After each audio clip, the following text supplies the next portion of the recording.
Hi everyone, today we are going to be dividing fractions by whole numbers, and that's all we need to do in year 6. There's no dividing fractions by fractions yet. That's a secondary school thing, so look forward to that in the future. Yes, today we are going to be dividing fractions just by whole numbers.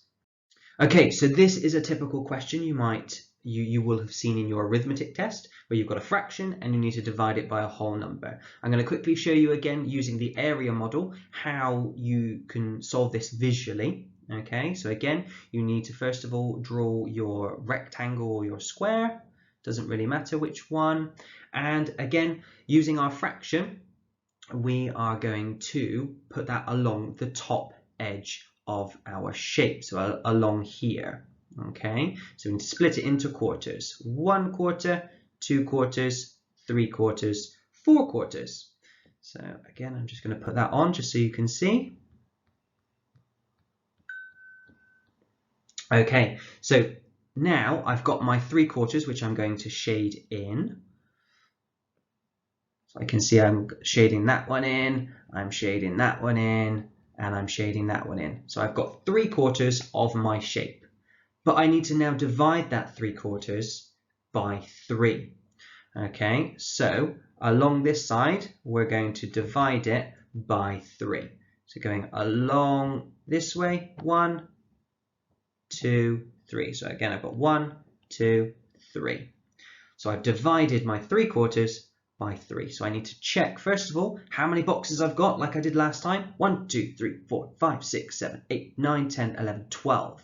So I know that my denominator is going to be, or the shape has been split into 12ths. And I can quickly count here, I just need to use the top row because I'm dividing it by 3. So I'm going to use this section, and this section. So therefore I have 3 out of 12 altogether. Because the reason for that is you have divided it by 3, so you don't need all of them, because you've taken the 3/4 and you've turned them into 3 sections, but you only need one of them. Okay, so now looking at the formula method, we can actually turn this division calculation into a multiplication calculation. So if I quickly show you on these two, so 4/5 divided by 5, so that is the same as, I need to use my pen.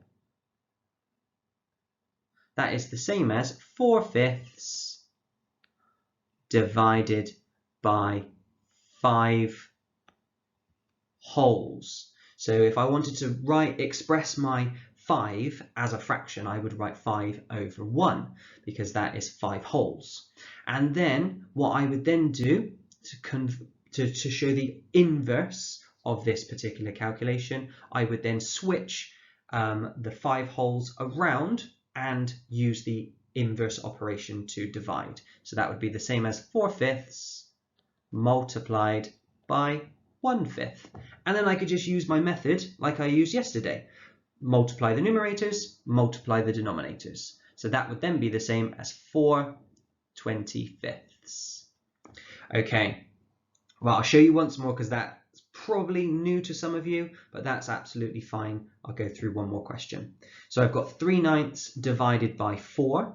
So that would be the same as 3/9 divided by 4 wholes.